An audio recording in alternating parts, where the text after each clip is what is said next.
Hello everybody. Welcome back to Modern Monarchy. Today we have our best friend and cousin, Cassie.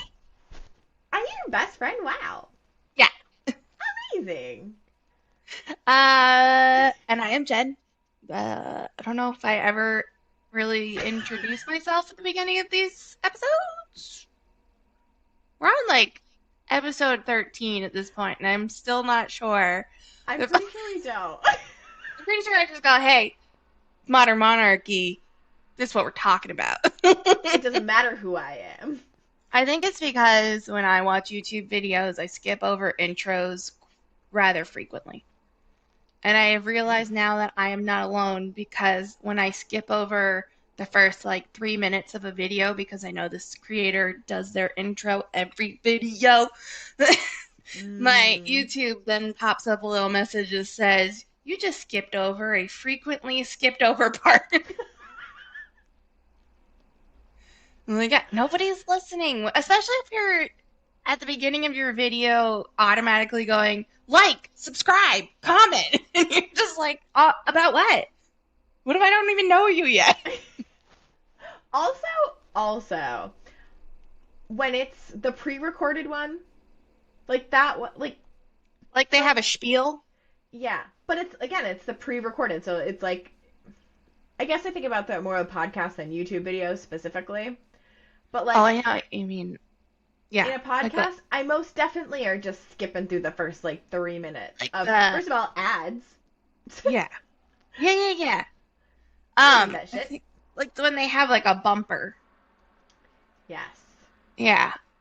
Also for me, when they have a spiel that they say every single video. And it's That's just like obnoxious. I've heard this. Especially on YouTube where like you have the description section. You can just do I don't know. Yeah, and especially because um if I'm like new to liking somebody, I probably watched like the last 20 videos back to back to just get to know what's going on in this channel. And so that means 20 times in a row I had to hear who all of your Patreons are. Hmm. Yeah. Okay. Fucking Well, Patreon. we're not doing that. So if you just sat through that 3 minute rant, Feel free to skip. It's fine. I get it. But today, if we could get into it, we're going to talk about the ever lovely, the almost perfect Catherine, Her Royal Highness, the Princess of Wales. wow. Emphasis on the. Because as we learned last time, that's Yeah, important. she is the Princess of Wales. Um, Cassie, Jennifer. you mentioned something before we recorded about Catherine that graced your news Yes, yes. The feed. most recent scandal that was Catherine dyeing her hair blonde and then almost immediately getting peer pressured. I have to imagine peer pressured into changing it right back. Yeah, because she's been to a couple of engagements since then. And I don't know if it's because she's inside instead of outside, but her hair looks to be more back to normal. I feel like they Or toned it maybe, down.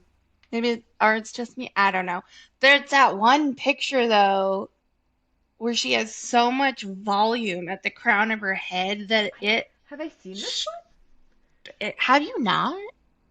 I, I don't know. Oh my gosh.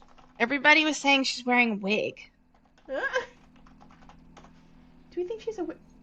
Is it? Oh, is it this? Is this one? Can you see Yeah, it? this picture. Okay, I just saw that. I almost instantly was like, oh yeah, this one. Yeah. So it's been interesting, like watching other people who talk about the Royals do their videos when they talk about this because they're like, it's not a wig. Obviously, it's not a wig. Look at the other pictures. You guys are stupid and you're hurting Catherine's feelings. And I'm just like, I feel like sometimes the royal community gets more upset about these things than Catherine does herself. I'm sure she saw the picture and was like, "Oh, that's interesting." It did not. It did not look like that when I walked out of the room. But it looks. It looked like wig. It's a little. I see the wignature, if you will, the signature, the signature hallmark of a wig. It's a new word. I'm coining that. Wignature. The wignature. Yeah. No, I. Especially in other photos of her, unless they tease the crap out of it. But it doesn't look like the shape of her head. Well, there's other images from the same engagement where she, like, the volume is not insane. So I don't know how this picture happened, but Right? I feel like somebody should have not published it. But that's like their whole jam. Yeah, well, This is the whatever. only thing she's potentially, allegedly, only gotten wrong in her life so far. So, No, it's not. no? No. Oh. Well, Oh, by the way, well, we're still kind of in intro territory. Um, are we? kind of. We're skipping past the first. Oh, cut out a minute for you looking for the picture. The first 7.5 minutes. Somebody should probably be assuming something's happening by then. No. Anyways, don't ever assume. We're all Sorry, over the guys. place. The first 10 minutes are just squirrels on drugs. Um, I realize that I've been posting on us on YouTube and Spotify. If you're listening on Spotify, you're not getting these little like shorter videos that I do by myself on the YouTube channel because they are a lot more visually forward. So if you're interested in random videos from us, you're gonna have to go to YouTube. I Also, mean, random videos from Jen, not from me. fun fact on our the listeners on Spotify, the top 5 countries that listen to us, number 3 is Poland. Good for your heritage coming through. So, cześć, jak się masz? You sound like a sim. But that my accent was horrible there too, also. So if I offended anybody, I'm sorry. From the home country. So on this day, September 15th, Prince Harry's birthday, let's start recording this episode. Wait, what were the other two countries? All the other ones were all like English speaking countries. Canada, UK, Australia, Well, America. but who was 2 and 1? I don't remember. You just remember that Poland was up there. I remember I saw Poland and I was like, what? I Hello? was excited for you to like pull out a whole little like chart where you ripped the little stickies off. Damn it. No, I was just excited for Poland. That was all. All right. Well, Okay, so when we did the last biography episode, it was Prince William, and I did not need to introduce you to his parents. Today, I need to introduce you to Carol and Michael Middleton. These are Catherine's parents, if you hadn't guessed that yet. I don't have a ton of pictures of them when they were younger because they are private individuals, wait. which doesn't help my case. Like, it doesn't help what I'm doing. This is also weird because Carol and Michael. It, Did you not put that together before? I have an aunt Carol and an uncle Michael. I didn't even I'm, think about it. I was like, wait a second. You're not going to say anything about that? I didn't even register. That is so funny. Okay. I I Anyways, I think it's just because I've known about these people for so long at this point that I have them clearly divided. yeah, but okay. And I probably learned like one of their names and then learned Individually. the other one later and never Okay. thought Carol and Michael and Together. Carol. Yeah. That's Anyways, it's just funny. so Michael Middleton, he was born into a pretty wealthy family with connections to landed gentry, they call them. You Guys know, with land. landowners wouldn't know it.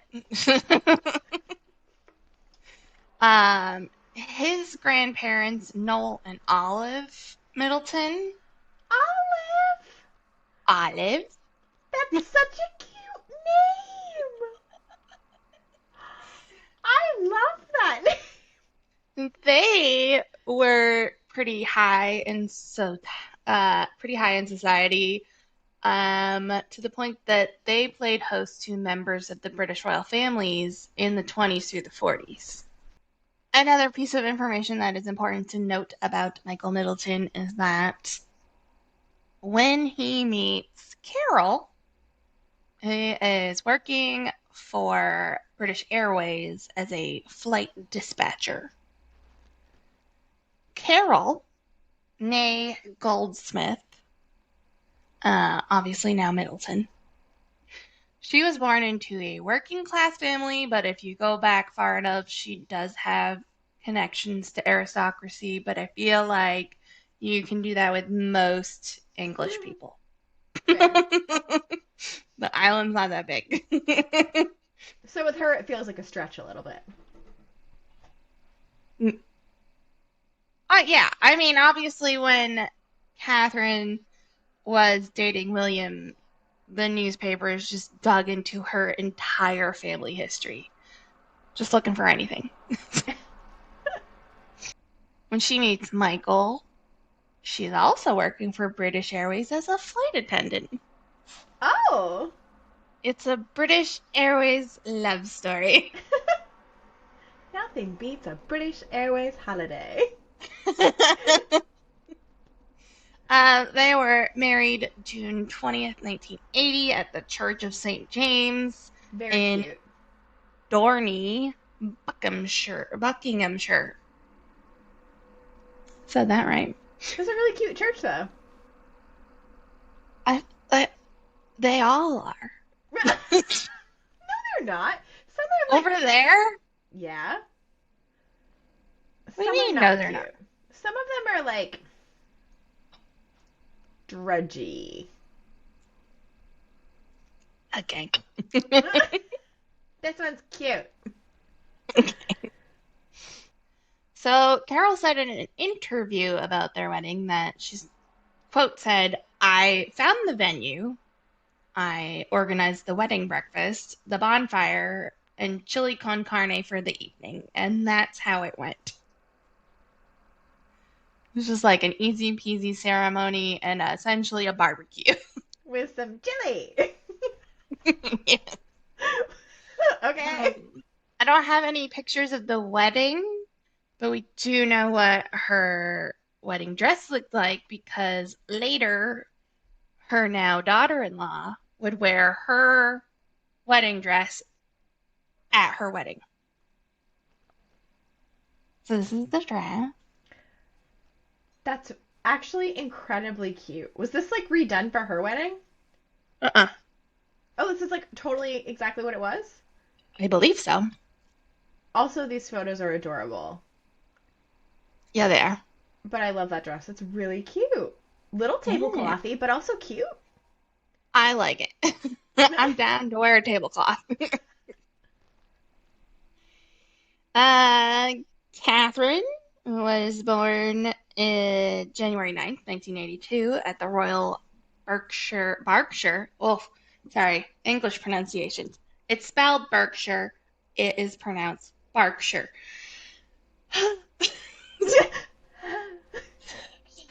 January 9th, 1982, Royal Berkshire Hospital in Reading. I hope that's Reading and not Reading because readings would sound weird. Also, we have a Reading in Massachusetts, and that's how you say it. Anyways, she's born Catherine Elizabeth Middleton. She's already named after the Queen. I mean, manifest to the best of your Exactly. ability. Exactly. Oh, here she is a tiny baby with her parents. This is the only time I could find pictures of her parents when they were younger is when they're attached to a child. I mean, makes sense that these would be the photos you could find because Kate probably got them into the public eye.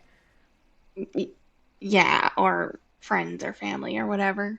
Right. But also, one thing I really love about going through Catherine's biography slash history is that all of these images, they look like photos that I have for my life. Like, this all hits home for me. Right. It feels very like I don't say attainable, but it feels relatable. Relatable. Yeah. She was baptized at St. Andrew's in St. Andrew's Bradfield, which is a local parish church. I'm gonna say that again. She was baptized at St. Andrew's Bradfield. Oh my God, that's Well, not how you while we're say at it. it, this is an example of a not cute church. What? I like this church. I do not. I Oh, don't cool. I know. got $35 from Facebook for selling my information. I don't know if it looks that terribly different. This looks different. It's different. It See looks how different. see how this one has very like aggressive windows and the stone's not nice. I'm wondering if some of that is Lighting? brick. Oh, well, some of it's brick. Like I can't use the pointer, but like I need to have like a slideshow just of churches. And I will tell you. We'll just go through and I'll go cute, not cute. That'll be a future A episode. bonus episode. Cassie tells us which churches are cute. Exactly. I love that idea. Okay, we'll rank them. We can do Exactly. like S tier. Love this plan. Excellent. Anyways, let's try to say this word again. Okay, June 20th, 1982. She was baptized at St. Andrew's Bradfield. Woo! Ta-da! I only had to say that like 3 times. You got it though. Got it eventually. Um, so what I'm telling you obviously the towns of where all these things are, and you probably don't know where this is in the country. So I'm just going to generalize and say that pretty much all of Catherine's upbringing is about an hour and a half west of London. Okay. And her parents still have houses that live in are out in that direction. So do her siblings. Like she has a home turf. Unlike when we talk about the Royals, and I'm like, and then they went off over here, and then they had school way over on the other side of the country, and they had 5 houses. Right. Also, you're gonna see St. Andrews come a lot. St. Andrews comes up quite a bit. I'm not saying there isn't any connection there. I just find it interesting. Okay. Because she's baptized at a St. Andrews. Later, she will go to school at a St. Andrews, and then later she will go to university at St. Andrews in Scotland. All for the same guy. I'm assuming it's the same saint. There could be more than one. I, there can only be one. The other one is Saint Drew. Okay. Oh, here's the pictures from the baptism. Not a cute baby. So rude. I mean, not in the left. Maybe it's the lighting, the photo. Cute in the right. Well, yeah, I think all photos then were kind of not a great representation. This isn't what people actually looked like. This is the home that she grew up in. It was called Westview. It's in Bradfield Southend in Berkshire. They lived there from 1979. Obviously, Catherine didn't because she was born in 82, but her parents did 1979 to 1995. The Daily Mail got some pictures of the inside and showed us that this was probably her bedroom up in the attic. Just in case you were wondering what her childhood bedroom kind of looked like. Not weird at all. She has two younger siblings. Her younger sister is named Philippa, but is called Pippa. Okay. She's born September 6th, 1983. And then her brother James is born a few years later, April 15th, 1987. So if you're watching the video and you're looking at the picture, James is second from the left, so you can't really see his face because his mom's shoulder's in the way. And then Pippa is second from the right, and then Kate's all the way to the right, blowing little party favors in her mom's face. May 1984, they moved to Amman in Jordan. Michael had to move to follow his job. In Jordan, he worked as a manager for, um, oh my gosh, British Airlines? British Airlines. Is it airlines or is it airways? It's Airways. airways. Airways. Airways is weird because it sounds like lungs to me. So he worked for British Airways over in Jordan. They lived in a two-story rented villa, according to people that claim that they knew them while they were there. They were close to a park and the nursery where Kate went to school. Catherine attended an English language nursery school called Asahara Nursery. And I believe we've got some stuff for Cassie to read on how school went in Jordan. Kate was in a class of 12 children, and the nursery as a whole looked after close to 100 children between 3 and 5 years of age, as well as British nationals, Jordanians? I think it's Jordanians, Jordanian. Japanese, Indian, Indonesian, and American children were enrolled in the nursery. In the morning, the children were brought together and taught in both Arabic and English before separating into different classes. The morning routine was to have all the children sitting in a circle where they would all sing Incy Wincy Spider in both English and Arabic, Mrs. Nabulsi said. The singing was then followed by a short verse from the Quran. We would read one verse from the Quran, Mrs. Nabulsi recalled, to improve the children's Arabic and tell stories about the Prophet's companions like Omar bin Khattab. The idea was to reinforce concepts such as respect and love. That's so nice. Oh, there's more. The children celebrated Christmas when Mrs. Nabulsi dressed as Santa Claus and Ramadan when a drum-playing Musarati was invited to entertain the children. Foreign children also learned Arabic words when we grouped the children together. The teacher used to ask in Arabic, "Who is wearing red today?" so the children would recognize the colors, Mrs. Nabulsi said. At 9:30 a.m., the children sat down to a breakfast of hummus, cheese, and labna. They fed rabbits and ducks, played in the sandpit, and put on plays. Twice a month there were outings to nearby places of interest. A favorite at the time was the Haya Cultural Center, inaugurated by King Hussein and Queen Alia Al Hussein. I believe that's it. That is it. Okay. So Wow. they're there for 2 years. That's a And then nursery they, school? They moved back in 1986. This is the picture you're looking at is not Jordan. Oh, okay. That's why I was like really confused. I was like, how would they get grass there? No, they went back in 1986. So she was in Jordan from the ages of 2 to 4. Got it.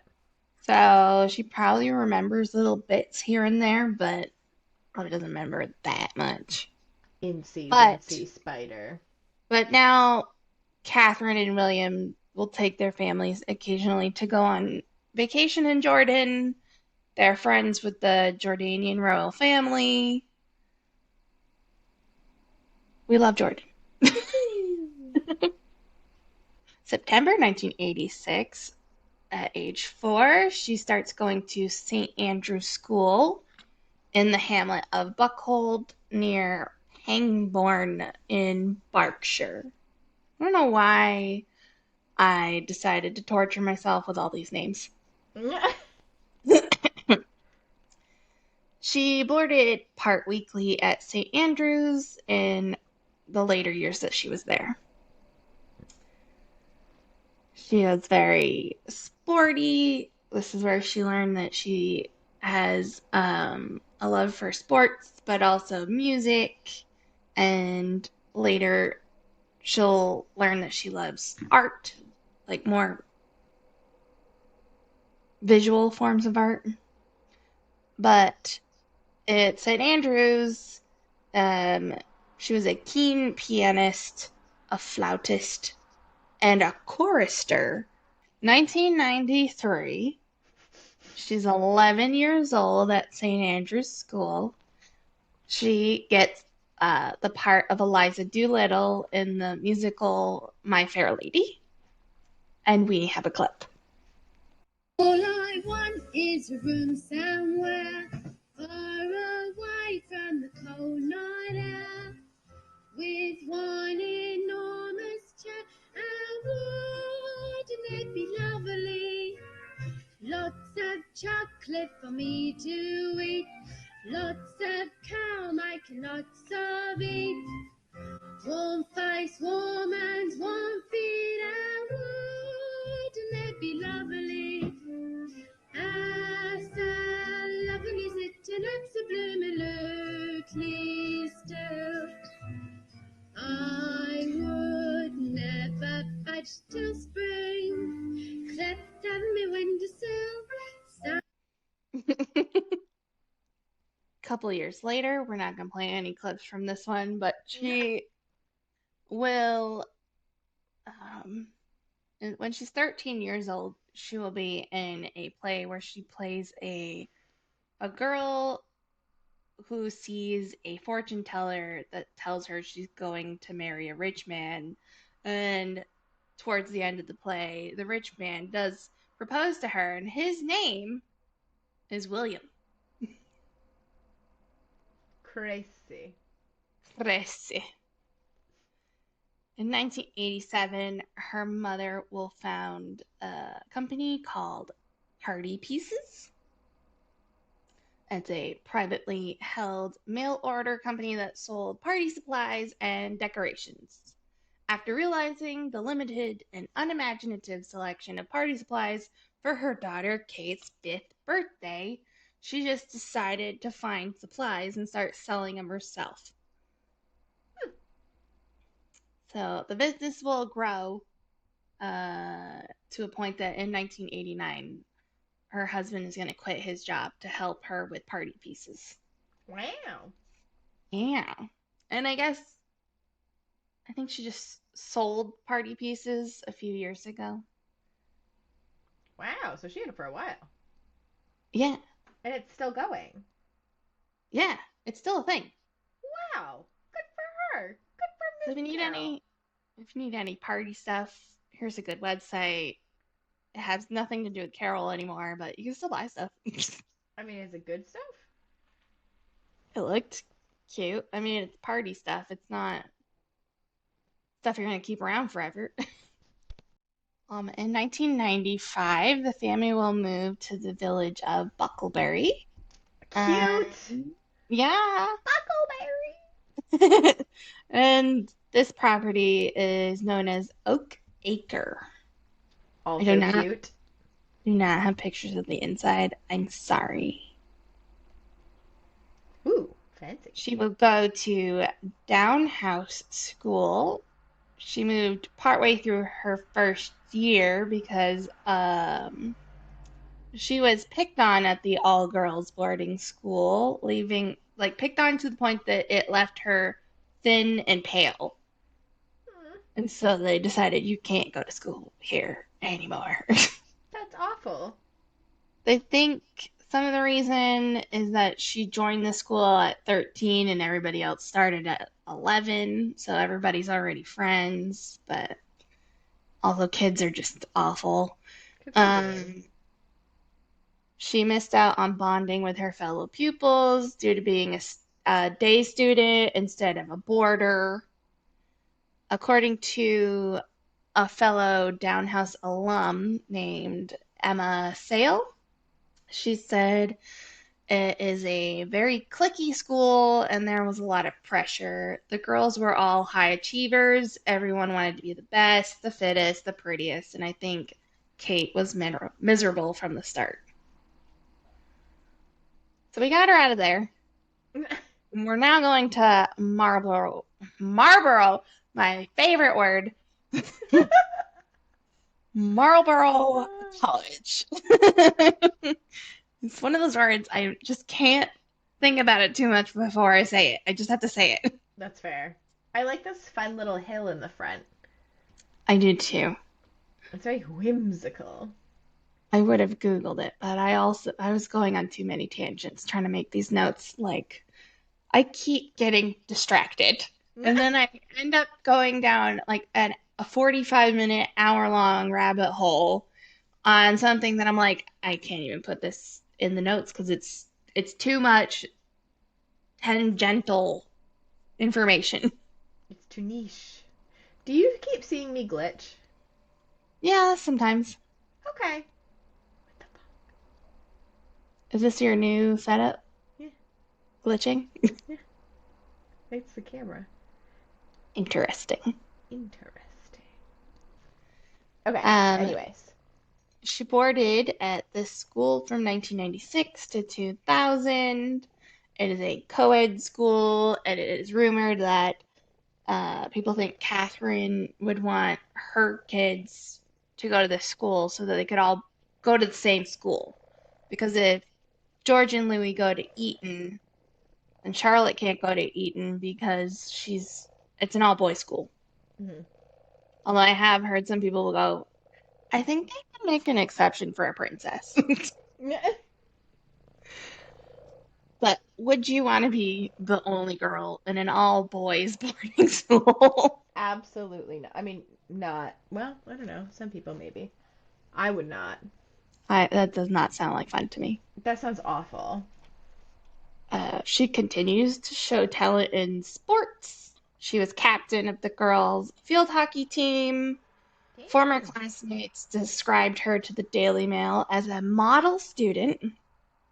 She enjoyed listening to her Walkman, watching the show Friends, eating Marmite sandwiches, which Ew. good for you. Glad you like Sorry. it. Sorry, I won't yuck your yum. She maintained a reputation as a responsible role model and was never implicated in any illicit alcohol-related incidents. That's very specific. Another friend named Gemma said upon returning to school after the holidays, 16-year-old Kate had blossomed into an absolute beauty. Despite attracting attention, the future royal reportedly had few romantic involvements. She also earned the title of person most likely to be loved by everybody in her yearbook. Oh my god. Okay.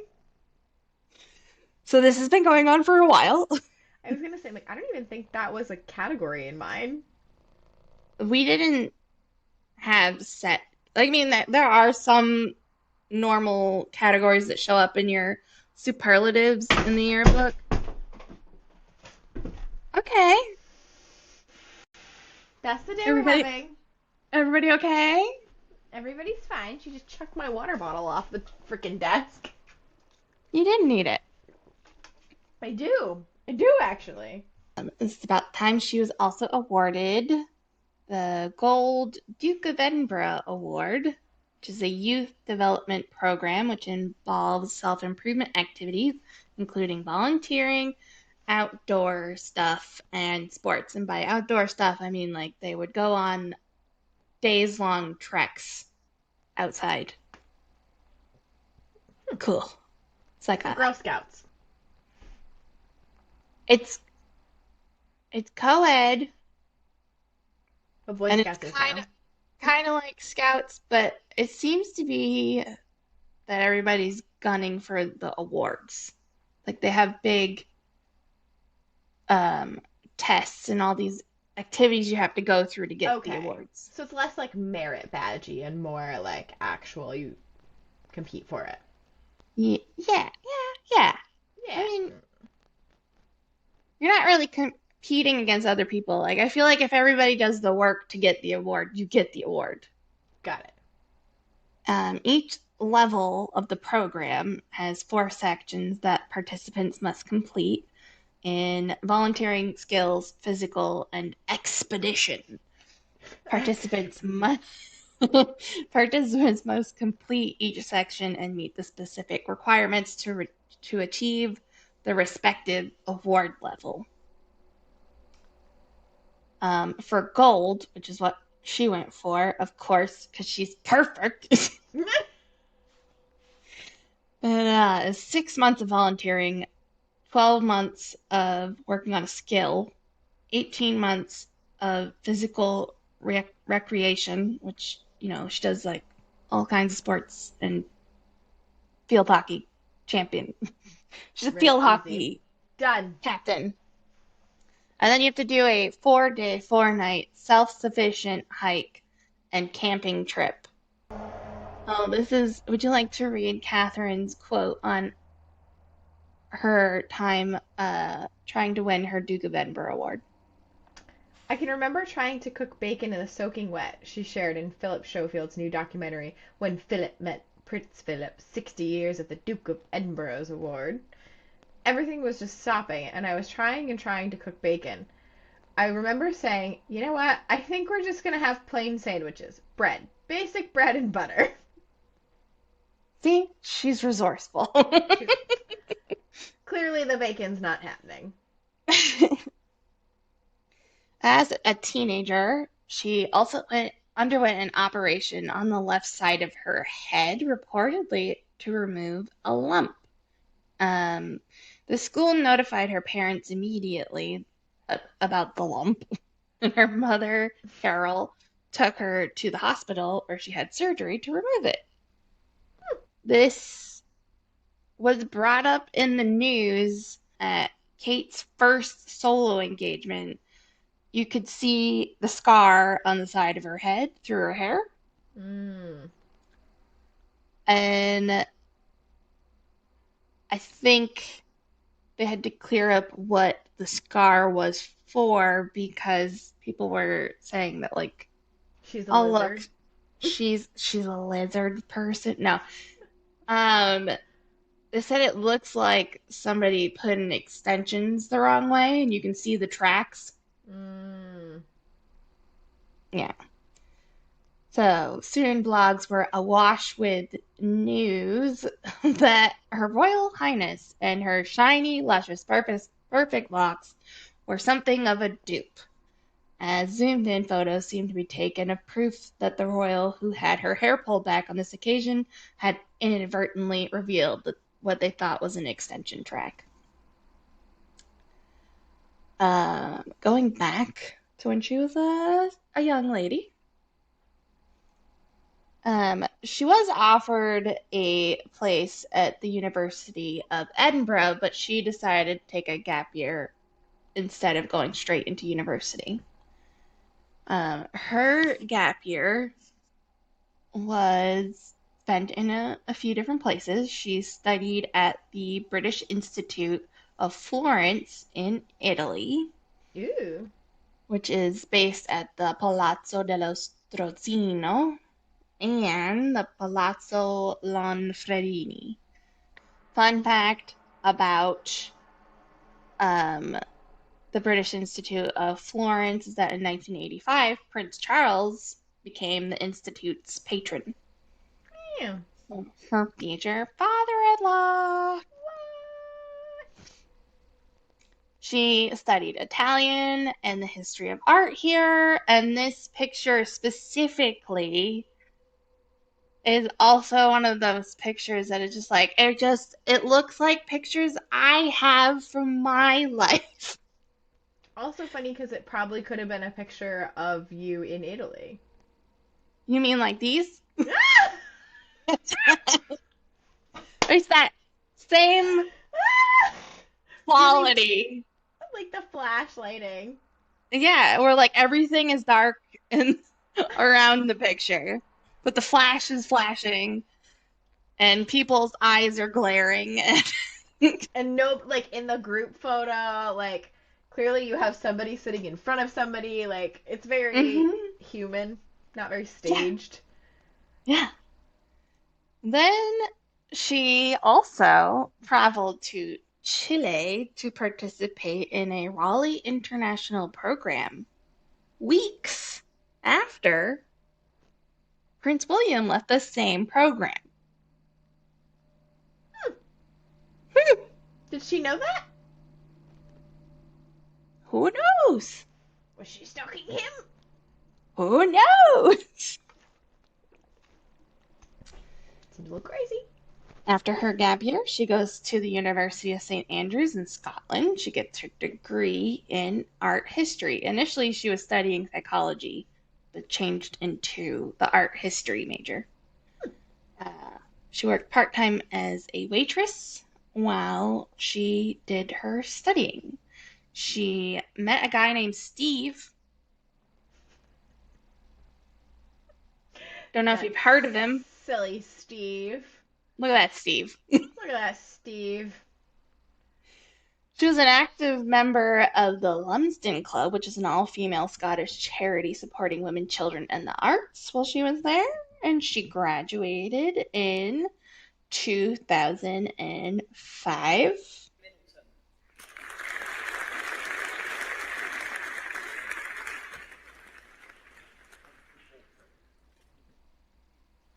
Jeremiah Pasternak. I just like that at that school you get this cool little hood put on at your graduation, I was gonna say, like, that's a fun little tradition. right? It's a little, I don't know, ancient feeling. Right? So Especially you get bopped on the head too. yeah. Um, so it is said that people think that Middleton and William met in 2001. According to Jobson's book, where he did a book on Catherine, like a biography book. I don't know why these words are not coming to me. Uh, in Jobson's book, the author wrote, "What's less well known is that Catherine and the prince first met when she was at Marlborough." Love that. Love that word. And it was then that they actually became friends. There was plenty of socializing between pupils at both schools back then, and they were known to each other. So I've got one source that says they knew each other before um, the University of St. Andrews. But would you really know her because their schools talk to each other? Because he went to Eton and she went to Marlborough, and I guess Yeah, they that doesn't talk to make each other. sense. But that doesn't mean that they would be friends. Right? During her second year at the University of St. Andrews, she's going to share a flat with William and two other friends, even though they're claiming to not be dating yet. They're just friends. Um, But other people like to say that they were friends until he saw her at a charity event in a fashion show Uh-oh. where she wore this see-through dress over a bikini, basically. What is that dress? It's awful. I hate this dress. What? I don't even know what's going on. It looks like if somebody had pressed bees into like tissue paper What? and then like attached it to a weird tiny pool noodle. If I had posted a picture of the whole thing, it's got this blue strip that goes across your chest, and then the tube of the dress is like a mesh brown color. Then at the bottom, there's Tube. another blue strip, but it also has ribbon woven through it. So you have like a little blue ribbon hanging out. I hate this dress. I was like, I don't think he saw this and was like, I gotta date that girl. He was probably like, I need to save her from whatever is happening. Clearly, she's being punked. Um, if anything from the show made her look attractive, I don't think it was this, but that is a Also, lot more attractive. who is this kid who looks like a literal like teenager trying to like woo her? Although she looks very young in this too. Well, yeah, But it's still, 2002. I can tell based off of her little hair wraps. I This is just hysterical. just think this looks a lot better than the dress. It does, but this random boy is weird. That's why he had to save her from the random boy. And the awful dress. Yes. So they began dating in 2003, we think. And from 2003 to 2005, they both resided on oh God, the Strathtyrum state. 2003, 2005, they lived together with two roommates. Mm, Okay? okay, moving on. They just lived together. It's not till April of 2004 that he takes her on a skiing vacation to the Swiss Alps with his family that everybody goes, oh, Oh. hard launch, my friend. November 2006, Middleton commenced part-time work for 12 months as an accessories buyer with the clothing chain Jigsaw. She also worked as a project manager in the family business, the Party Pieces, where she was responsible for the website and the catalog. So this is after she graduates from the university. She starts working a couple of part-time jobs. This is also when she starts getting chased by the paparazzi, which is it was not quite as bad as it was for Diana, but you can still see that they are like all up in her face, and there are some videos of her like walking down the street crying, like, please just leave me alone. Mm. Um, this is also when criticism is going to start in the headlines because we have to have drama. They first will call her basically a social climber, gold digger, a schemer. She like stalked William until he dated her, which I think William's a little smarter than that, but okay. And if it wasn't Catherine, they say it was Carol who concocted the whole thing. Oh my, yep, master plan. Yeah. And then obviously as time goes on and they're dating for years on end, that's when the nickname Waity Katie will start showing up in the news. Where they're like, oh, she's just gonna wait around forever for this guy. But in April 2007, they're gonna end their relationship for a little bit of while. A little bit of while? A little Jesus while Christ. bit. They're gonna break up for a bit.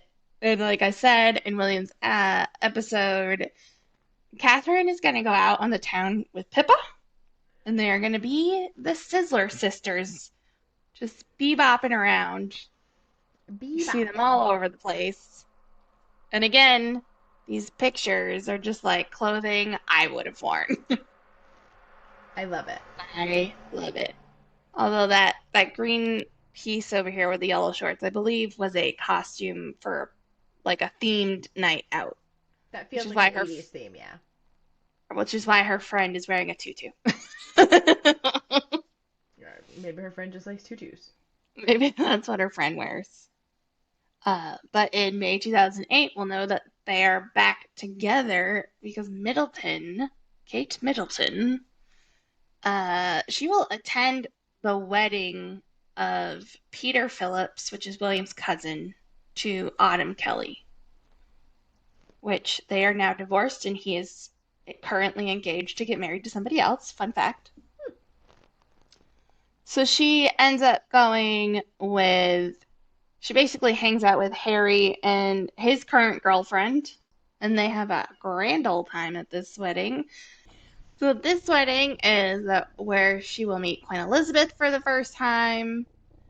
And in case you're wondering where William was instead of at his cousin's wedding and sending his girlfriend in his place, he was at the wedding of his friend. I don't know how to say his name. Damn, you really have all the words that are hard tonight. His name is spelled Batian. Batain? Batin? I'm Batin? not.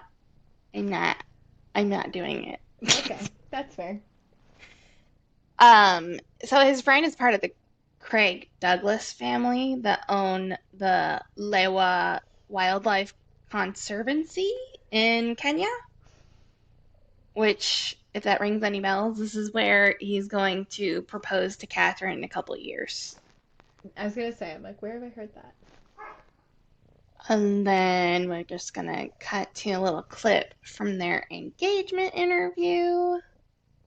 Did you kind of always have at the back of your minds that you wanted to marry each other? Did that come slowly? Did you suddenly decide a couple of weeks ago? I mean, people have assumed you're going to be married for a long time. How did you both come to it in your heads? Well, from my point of view, when I first met Kate, I knew there was something very special about her, and that I knew that there was possibly something that I wanted to explore there. But we ended up being friends for a while, and that just sort of was a good sort of foundation, because I do genuinely believe now, especially that being friends with one another is a massive advantage, and it just went from there. And over the years, I knew things were getting better and better, and we went through a few stumbling blocks as every relationship does. But we picked ourselves up and carried on, and we, from where you had, the odd problem when you were first getting to know each other, those have all gone, and it's just really easy with being with each other, and it's really fun. And I'm obviously extremely funny, and she loves that. So it's really good. You Okay. say so yourself. I like that. I like his sense of humor because he's just like going along with a completely serious sentence, and then eventually he's like, "This is getting boring. I need to say something silly." He reminds me a lot of my friend Kelsey's husband, Sean. Where, like, he says stuff so monotone that you just kind of believe him, but you're like, wait a second, what? What did you just say? What? April 29th, 2011, they're gonna get married. The night before the wedding, the bride's family party stayed at the Goring Hotel, which everybody claims is Catherine's favorite hotel in London.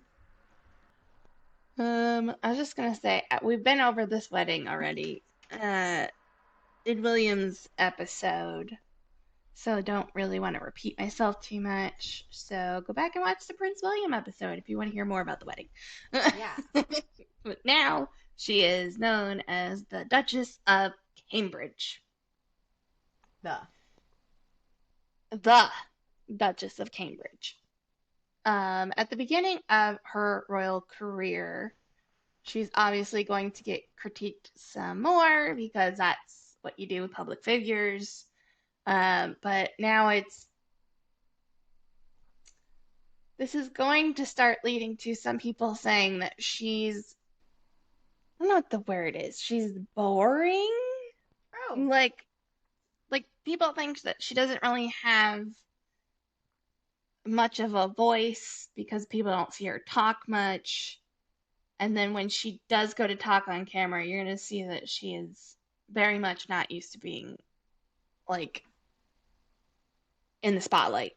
mhm. But this is going to continue for like years to come because, when they say William is work shy Willie because they feel like he's not doing enough royal engagements, they're also going to shine that light on Catherine. But I feel like that is a little unfair. But you will see what she was like when she was speaking at her first engagement. First of all, I'd like to say thank you. Thank you for not only accepting me as your patron, but thank you also for inviting me here today. You have all made me feel so welcome, and I feel hugely honoured to be here to see this wonderful centre. I'm only sorry that William can't be here today. He would love. This is very like, I have to look down and read my next half of the sentence. Right. I felt bad for her. Especially because it's like, it sucks because it's like, had she just read or had she just had it memorized, it would have been fine, but it was the fact that it was like, robotic, deliver this way. Yeah. Robotic, deliver this way. She'll get better. She's gonna have 3 babies. Don't know if you know. They're very cute babies. I know. July 2013, Prince George. May 2015, Princess Charlotte. April 2018, Prince Louis. She's going to talk about in this next clip on a podcast about what it was like for her to be pregnant because I'm not even going to try to say this word because I'm not having good luck with words today. Basically, she had acute morning sickness and she was very sick throughout all 3 pregnancies. Oh, what is that called? Hypermesis? Hyperemesis. Yes. Good job. I was gonna say, I'm like, it's a mesis. I know it's a mesis, but I was like, She's going to say it in the clip way better than I did. and with an accent. And when we were talking about Megan's pregnancy, she went through an Ayurvedic doctor, and people thought that was a little hippy dippy. Well, Catherine also was into practicing hypnobirthing, where it's like mind over matter, just to get through this pregnancy. What was your first pregnancy like? It was fine. I got very bad morning sickness, so I'm not the happiest of pregnant people. Have you had it every time? Or just yes, unfortunately. Lots of people have it far, far worse. But it was definitely a challenge, not just for me, but also for your loved ones around you. And I think that's the thing, is being pregnant, having a newborn baby and things like that impacts everybody in the family. William didn't feel he could do much to help, and it's hard for everyone to see you suffering without actually being able to do anything about it. Especially since it's such an amazing, magical time, but then you're just feeling rotten. Yes, utterly rotten. I was really sick. I wasn't eating the things I should be eating, but yet the body was still able to take all the goodness from my body and to grow new life, which I think is fascinating. It's amazing. Yeah. And am I right in thinking you did hypnobirthing?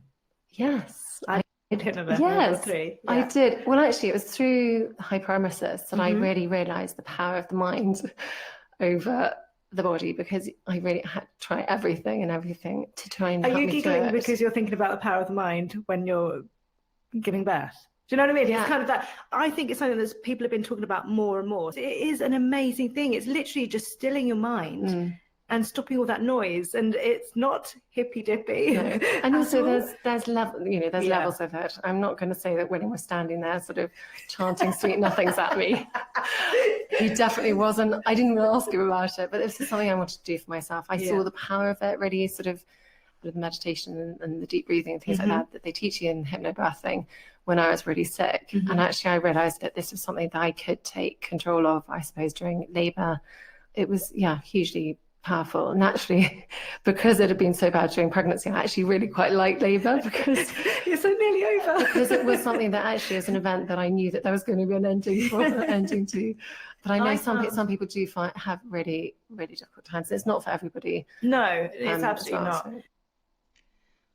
I like this story because she does admit that she's not the happiest of pregnant people, which when Megan comes into the story, Catherine's pregnant. Like, she's pregnant for most of the time before Megan gets married and gives birth to Louis actually a month before Megan and Harry get married. And so I'm wondering if, on top of the fact that she's not getting along with Megan and Megan is a little much, that also being sick for months on end, she just, like, there was no chance they were going to get along. Right, like she was just not a nice person to be around at that point. She's like, listen, I just want to throw up all my insides all the time, and I feel like hot garbage. I don't have patience for this. I could see it. Okay, so we're gonna have you read things from Spare before you read. I know from the giant T. I'm like, great, it's from Spare.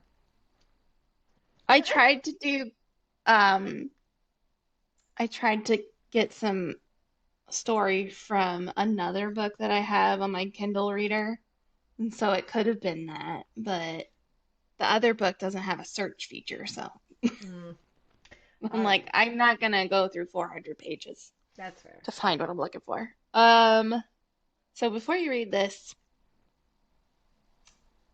Spare comes out after, well after all this story has been like kind of brewing in the news, in rumors and whatnot.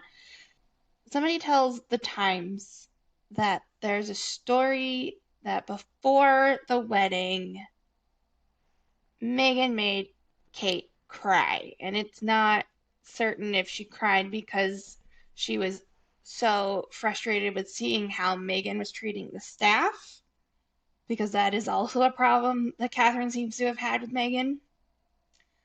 But also, like the week before the wedding, there was this big argument over the bridesmaids and the flower girls' dresses. Catherine's gonna say that the dresses don't fit, they need to be redone, the hem's too short, and the girls aren't wearing tights. And I think some of the tights thing is just like it's kind of royal protocol, but it's also just kind of whenever you're going to a fancy event.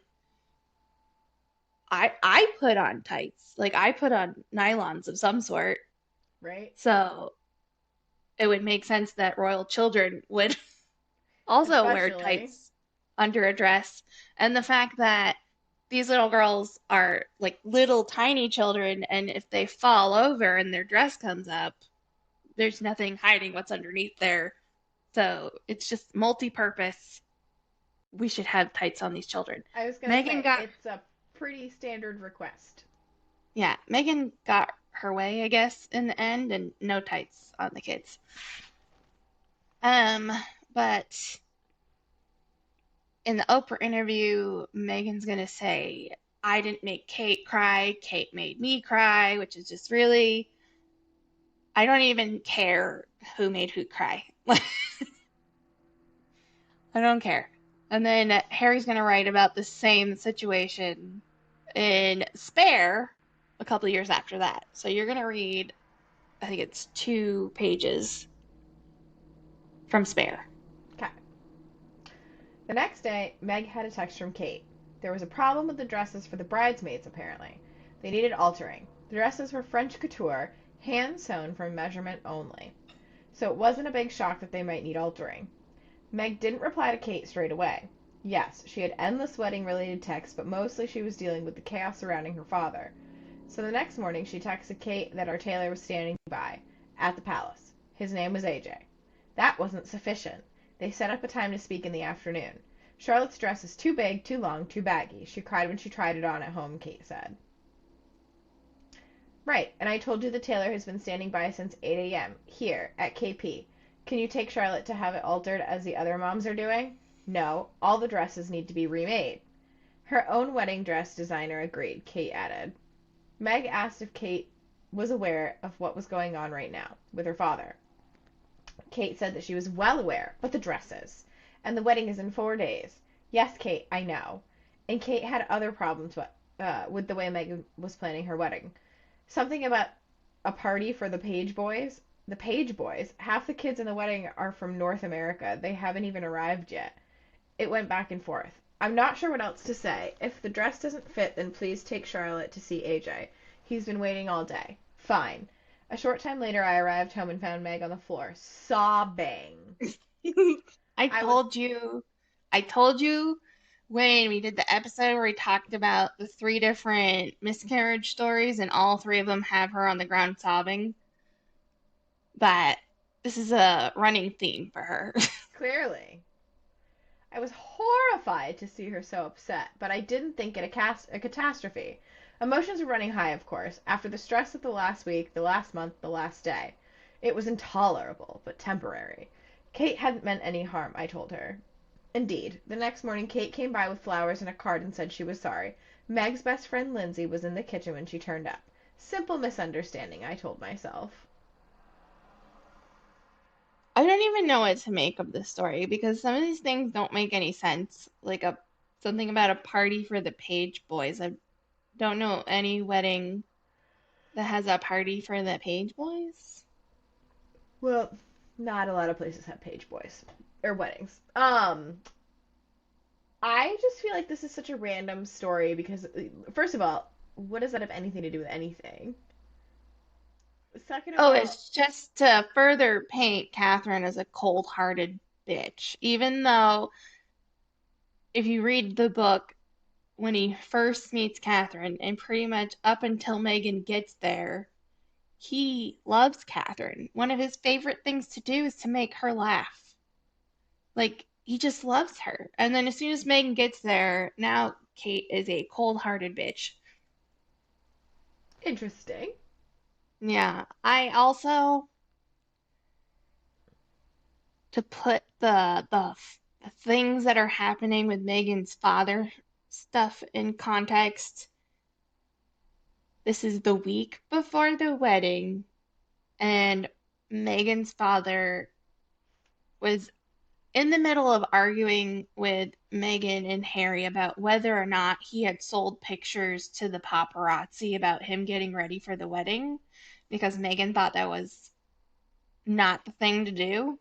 Like it was just horrible. Why would you sell pictures to the press? And these pictures were literally, he was at like an internet cafe doing research and he was trying to work out so that he looked better for the wedding. And they took these fake paparazzi photos of him getting ready for the wedding. Like it wasn't like he was releasing deep dark secrets. Right. He just sold pictures of himself getting ready for the wedding. And there's a whole part in Spare where it is just a catastrophe for them. And the week before the wedding, her father has a heart attack and can no longer come to the wedding. When Kate is talking about like these dresses need to be fixed, and Megan's comeback is, do you know what's going on with me and my father right now? It's like, yeah, he's not coming. End of story. Can we move on from that? Like, I don't understand why that means I have to go all the way to Kensington Palace with my kid right now when I'm just, I don't know what to make of this section because the things that he's claiming that Catherine are talking about are ridiculous. Right? It And seems a little like also, made up. it seems a little made up, and it also just seems like Megan trying to be this big victim of like Kate's being so mean to me right now, but like you're also not thinking about what Catherine's going through, where she just gave birth a month ago after a terrible pregnancy number 3, and she has 3 kids to take care of, and you have none, and she can't always do what all the other moms are doing because she's the Duchess of Cambridge and the future Queen of England. She probably has reasons why she can't just drop everything and go where you want her to. Right? Anyways, and then the other thing I wanted to read from Spare is in June 2018, so 2 months after the wedding, William and Catherine invite Harry and Meghan over for tea so they can talk about their issues and try to get all their grievances out in the air. So, Kate looked into the garden, gripping the edges of the leather so tightly that her fingers were white, and said she owed us an apology. Meg asked, for what? You hurt my feelings, Megan. When? Please tell me. I told you I couldn't remember something, and you said it was my hormones. What are you talking about? Kate mentioned on a phone call in which they discussed the timing of wedding rehearsals. Meg said, oh yes, I remember. You couldn't remember something, and I said it's not a big deal, it's baby brain, because you just had a baby. It's hormones. Kate's eyes widened. Yes, you talked about my hormones. We're not close enough for you to talk about my hormones. Meg's eyes got wide too. She looked genuinely confused. I'm sorry I talked about your hormones. That's just how I talk with my girlfriends. Willie pointed at Meg. It's rude, Megan. It's not what's done here in Britain. Kindly take your finger out of my face. Was this really happening? Had it actually come to this, shouting at each other about place cards and hormones? Meg said she'd never intentionally do anything to hurt Kate, and if she did, she asked Kate to please just let her know so it wouldn't happen again. We all hugged. Kind of. And then I said we'd better be going.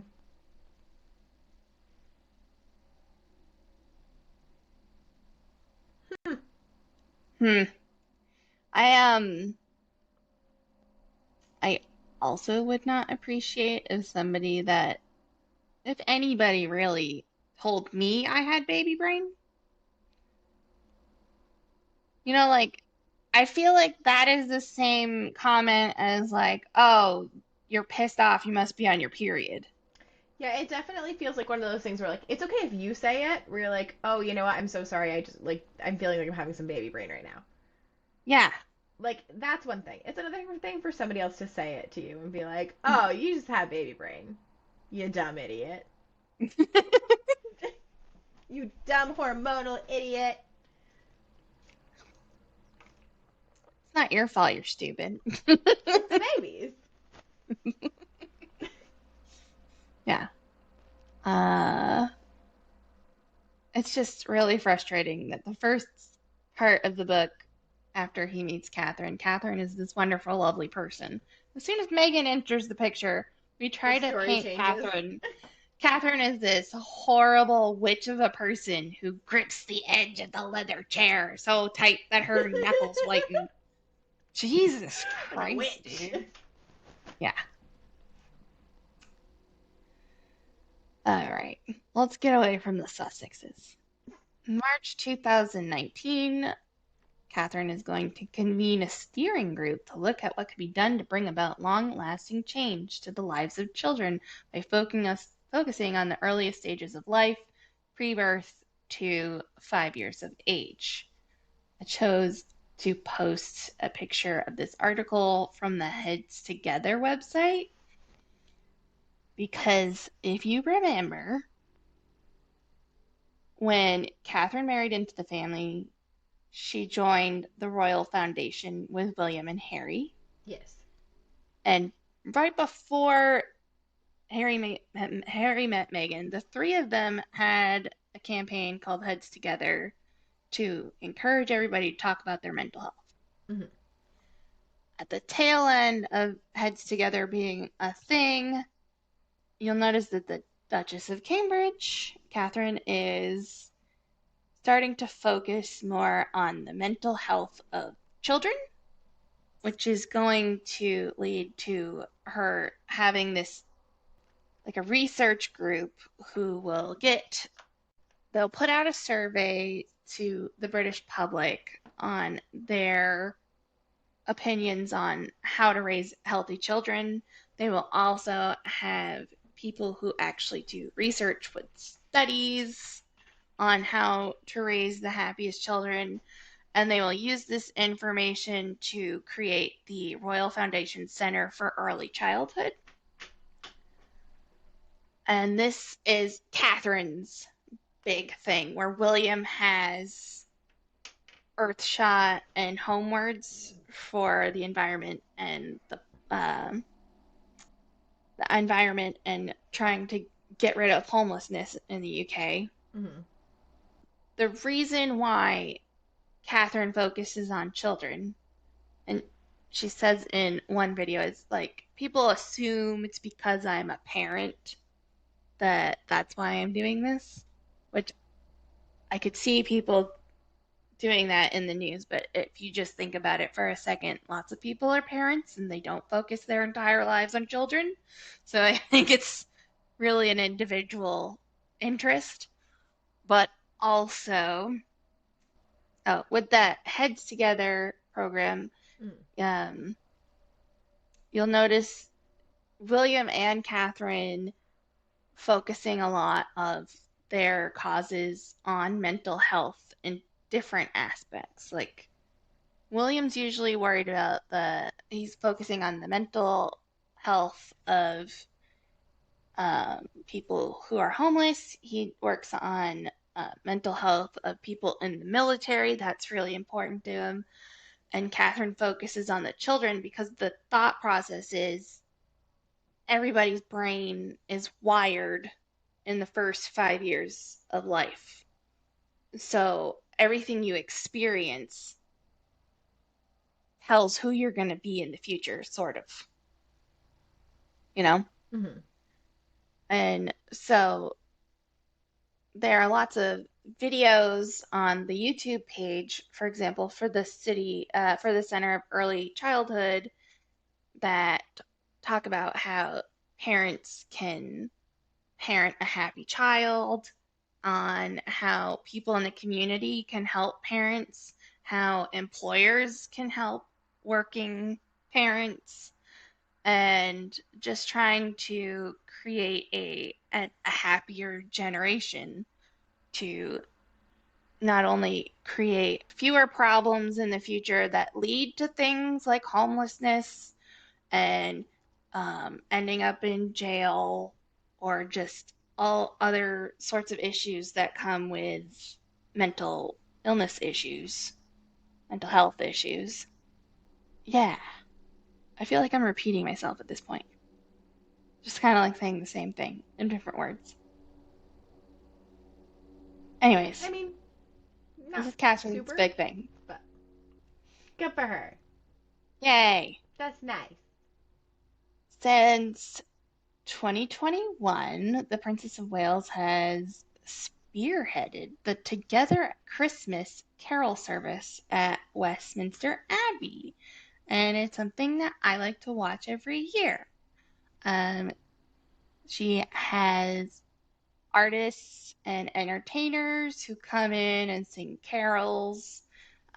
Some of them read short stories. Some of the show is more of a church service, and there's choir singing.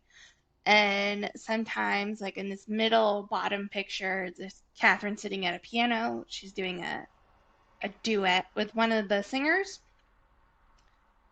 So that's the only time she's joined in on the fun. But it's one of the couple of times we've seen her play piano because she's very fantastic at it. If you're in the US and you want to watch the show every year at Christmas time, I watch it on BritBox, just so you know. And then the last section, we'll talk about the last year and a half with her cancer situation because it got a little crazier than I think it should have. Early in 2024, she's diagnosed with precancerous cells, but they underwent chemotherapy after removing the cells, supposedly as a preventative measure, but I don't know. I'm not a professional in this situation, but like, I don't know a lot of people that go into chemotherapy that don't have some cancer. Right. So it started with in January 17th to 2024, they're going to post everywhere on the Kensington Palace accounts that Catherine went in for a quote planned surgery, like a abdominal surgery. Abominable surgery. An abominable surgery. It also specifically says in this statement that she won't be back until after Easter to do events because she's going to have to recover from said surgery. And Easter is March 31st. Okay? Mhm. Remember that. Okay. March 31st is when Easter is. So we don't expect to see her for a long time. 3 months. January 22nd, they say she's back home from her surgery and she'll be recovering. Great. Love the update. She's out of the hospital. Everything's fine. February 27th, Prince William is set to go to his godfather's memorial service because King Constantine of Greece was one of his grandfathers was one of his godfathers, and he had died the year previously, so they have like a Thanksgiving service the next year. But he pulls out and says it's for personal matter. And everybody's thinking that Catherine's at home recovering, and that would be a good reason to skip out on your godfather's funeral service, a memorial service. But I think the palace was trying to say, oh, it has nothing to do with Catherine. It's just personal matter. You can't Don't worry go, about okay? it. This is when the internet goes into this weird space where everybody now wants to know where's Kate, because I feel like there is a group of people that don't like Catherine, that like stirring up bullshit, and then there are people who don't really pay attention to royal stuff, but when it starts circulating that people are joking around about what's happening with Kate, they join in on the fun and start joking about it. Some of the more silly rumors were maybe Kate got a Brazilian butt lift and she's recovering from that. She doesn't want to tell people. Maybe she got bangs and it was terrible and she's hiding until they grow out. Maybe she got bangs. Yeah, and she has to hide until they grow up, which after coming out with hair that looked like a wig in one picture, I too would not come out. I too would not come out. We're like, never mind, I'm staying home till this grows out. The less funny ones were people saying that she's either dead, and they're trying to cover it up for some reason, which is so stupid. Right? Like, eventually, you have to admit she's dead. If they're not gonna cover up Diana being dead, they sure as hell are not covering up Kate Middleton. Yeah. And the other not funny one is that people are saying that William abuses her and she has to hide right now because it's been getting physically abusive and she's covered in bruises. That's a crazy one. Right. This is in February, and Easter's not till March 31st, guys. If you haven't been paying attention. Which most of these people aren't, because they don't.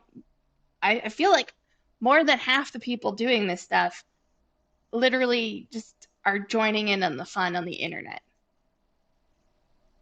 It was really annoying. Oh no, this picture.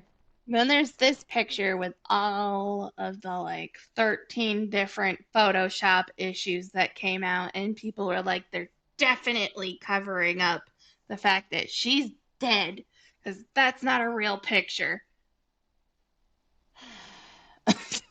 I mean, it is definitely a weird picture. So that's March 10th.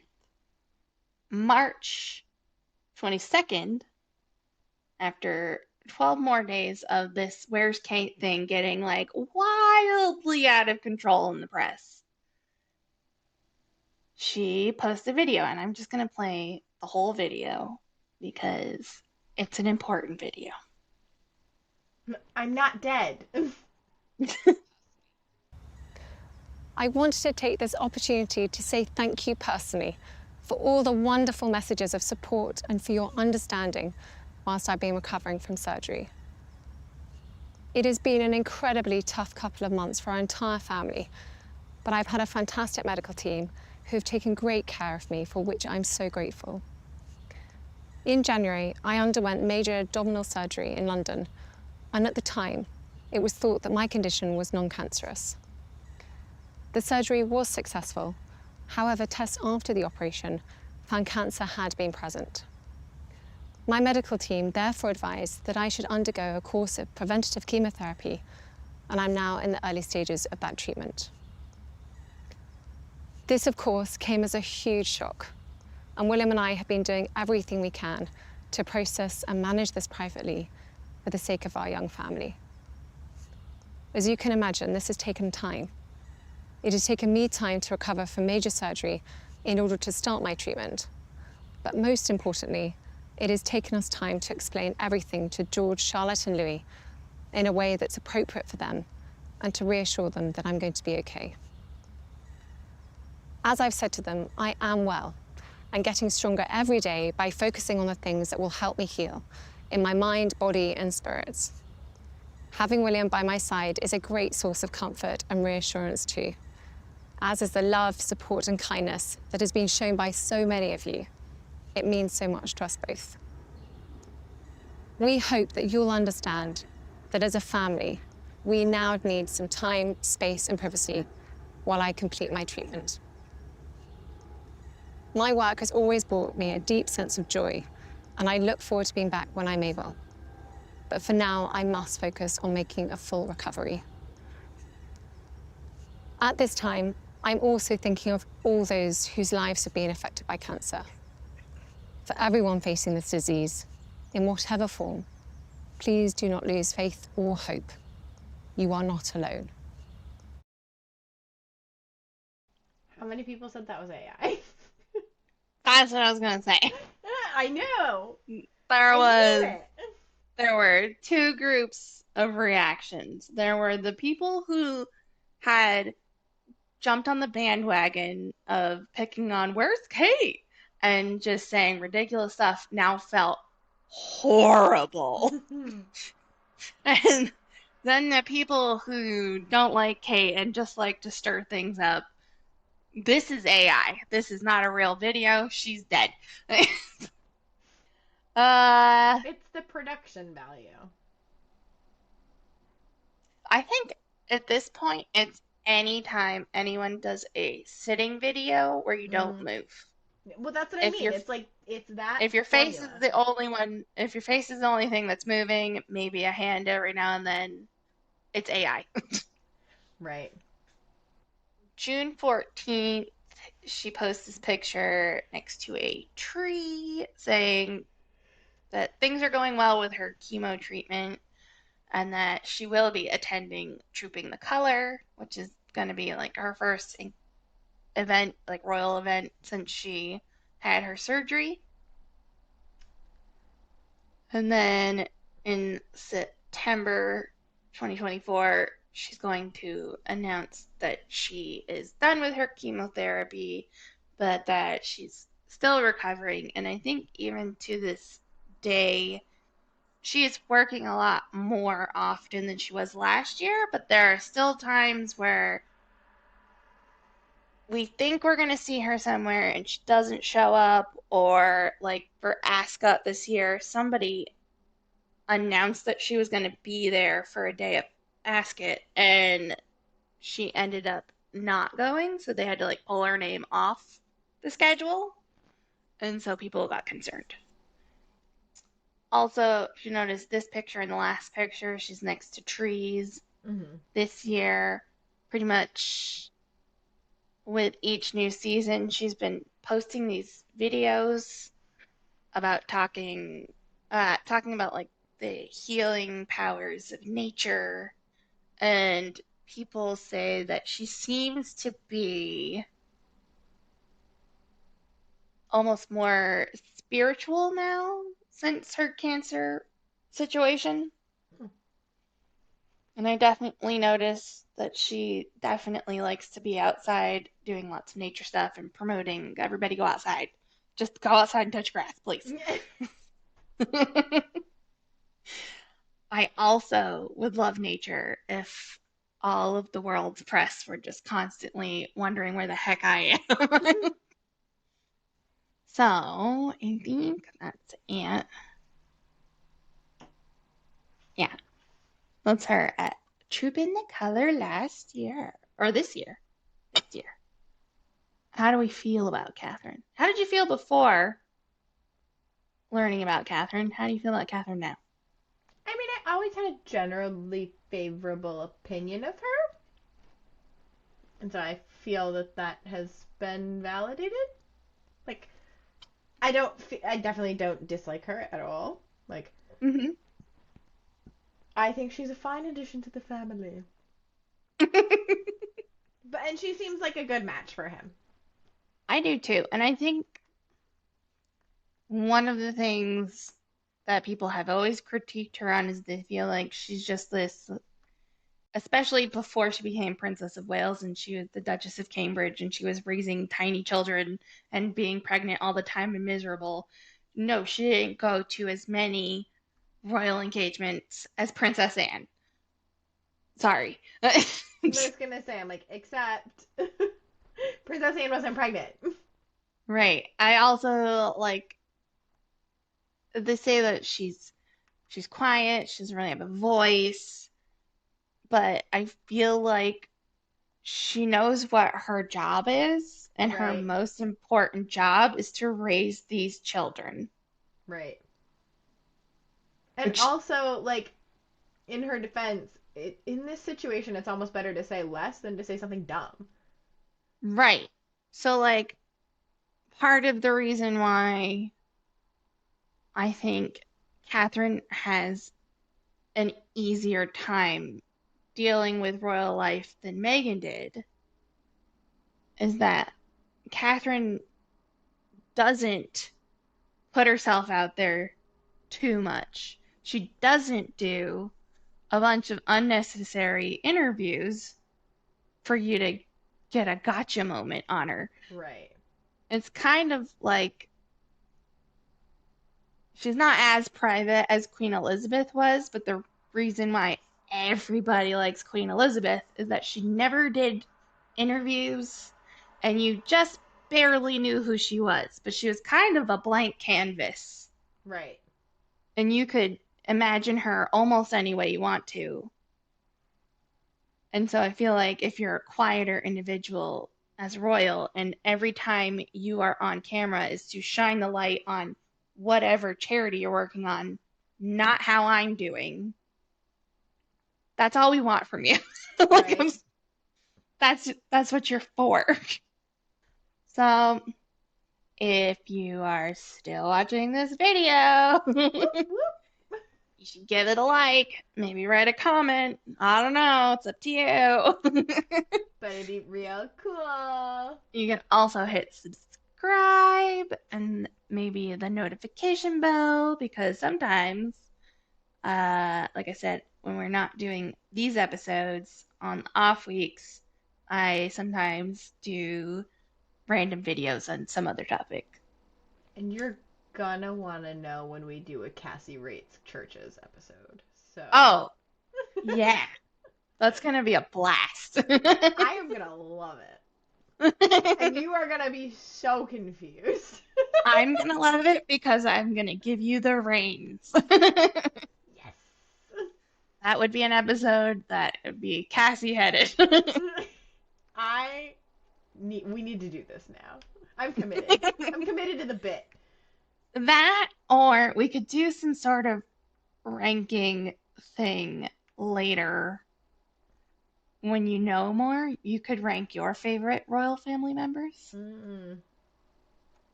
Princess of Edinburgh. Duchess? Duchess? No, she's the princess. In my brain, she's the princess. I mean, technically she's married to a prince, so her occupation is princess. That's I was like, isn't she? Like, in my brain, she's the princess. Well, I don't think I mentioned this in the titles one. I said that you're only prince or princess, your first name, if you're a blood royal. But if someone were to call Catherine princess officially, she would be Princess William. It's kind of like a Mr. and Mrs. kind of deal, where it's his name. Ew. Yeah. So that's why Meghan would be Princess Henry. It's one of my favorite things because it sounds like you're calling a dude a princess. Which is fabulous. Yeah. Okay, so we're gonna go, and I may or may not be here next week for a video. Whoopsie. Okay. Have a good day, everybody. Goodbye. Goodbye.